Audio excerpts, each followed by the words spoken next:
Scott, I've been watching you for a while now. You're different. Now, don't let anyone tell you that you have nothing to offer. Second chances don't come around all that often. I suggest you take a really close look at it.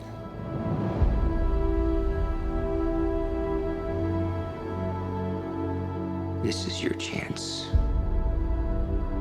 to earn that look in your daughter's eyes, to become the hero that she already thinks you are. It's not about saving our world.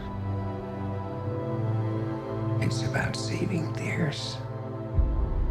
Scott, I need you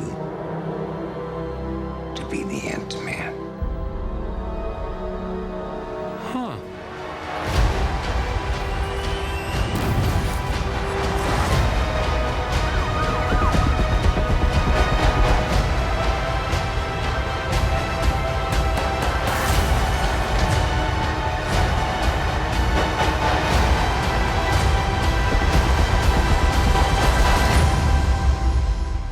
One question. Is it too late to change the name?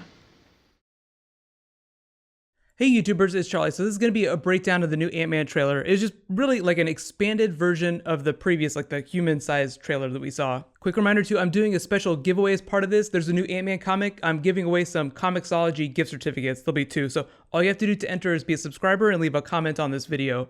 So most of this footage is just duplicated from the teaser. It just expanded a little bit, and we get the voiceover from Michael Douglas's Hank Pym. I know there's a little bit of confusion still. Paul Rudd is playing the Scott Lang Ant-Man. He takes the mantle on from Hank Pym. This version of the movie is going to be a lot truer to the comics, so Scott Lang is going to be a thief. That's why Hank Pym keeps talking about second chances. It's something of a heist movie. Darren Cross, the villain, is running Pym Technologies, and he's stolen some Pym particles. I like the idea that Hank Pym can't steal from his own company. He needs a thief to do the work. It's also that situation where he doesn't have the fortitude to take on this mission. To be fair though, there've actually been a lot of like older superheroes.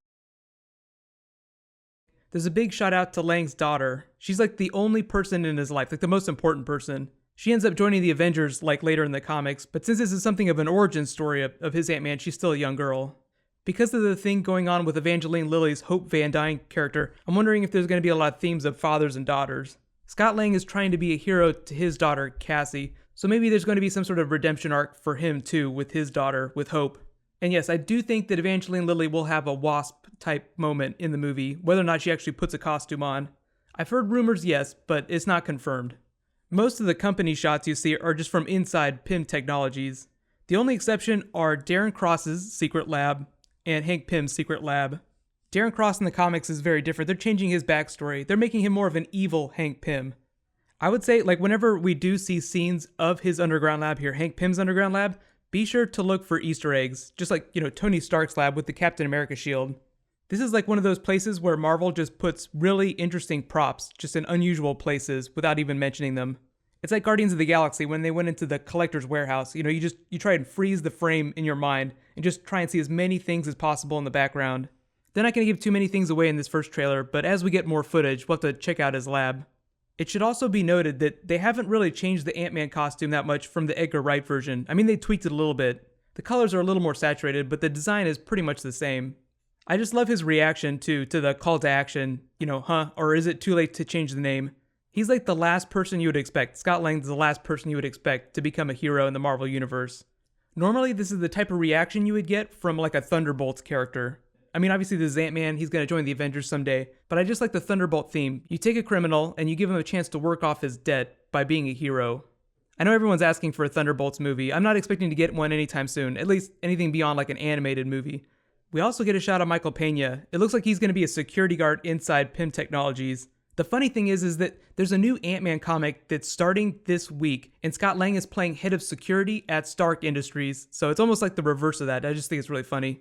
The comic isn't going to be tied to the movie. I mean, it's like a completely separate story. The real big thing, though, is him flying on the ants. So, like, this version of the Ant-Man, the Scott Lang version, actually did control ants. It was part of Hank Pym's character, but they did it more with the Scott Lang character. For those wondering though, Pym particles and ant control are going to be big parts of the movie. There isn't a whole lot of Evangeline Lilly in this. She is going to be part of that heist team, like the Hank Pym, Hope Van Dyne, Scott Lang team. Kevin Feige said back during the Comic-Con panel back in July that Darren Cross gets his hands on some Pym particles, so that's probably what they're going to try and steal back. He makes a Yellow Jacket suit, so I'm actually hoping to get a better look at that in future trailers too. I would say, of all the things, I really love the old-timey look of all of Hank Pym's technology. I'm guessing that's all from his secret lab. It's like there's going to be this big prehistory to the movie, like he spent all these years being Ant-Man himself. Hopefully they'll talk about that in flashbacks, or we'll get to see him in the costume. It's a lot easier for them to de-age actors digitally. It costs a lot of money, but Marvel's really good with digital effects. And I mean, if you put him in the suit, you don't have to digitally do his entire body. You just have to do a little bit around his eyes. So biggest things I'm looking forward to after this trailer are, 1, seeing classic Hank Pym in the Ant-Man suit, like a young Hank Pym being Ant-Man, Scott Lang taking on the mantle, the Yellow Jacket suit, and, fingers crossed for Wasp. Let me know what your thoughts are after this movie, and which version of Ant-Man are you the biggest fan of? There's been 3 big ones, so Scott Lang, Eric O'Grady, and obviously Hank Pym. I'll be posting my Agent Carter video later tonight, so be sure to subscribe to get that. And I'm working on a new Ant-Man video for my top 5 stories from the comics. I'd say right now, Hank Pym is probably still my favorite Ant-Man. Right now, while you guys wait for that, you can click here for my Agent Carter preview. I'll update the annotation, so it'll be like my review whenever I post that later tonight.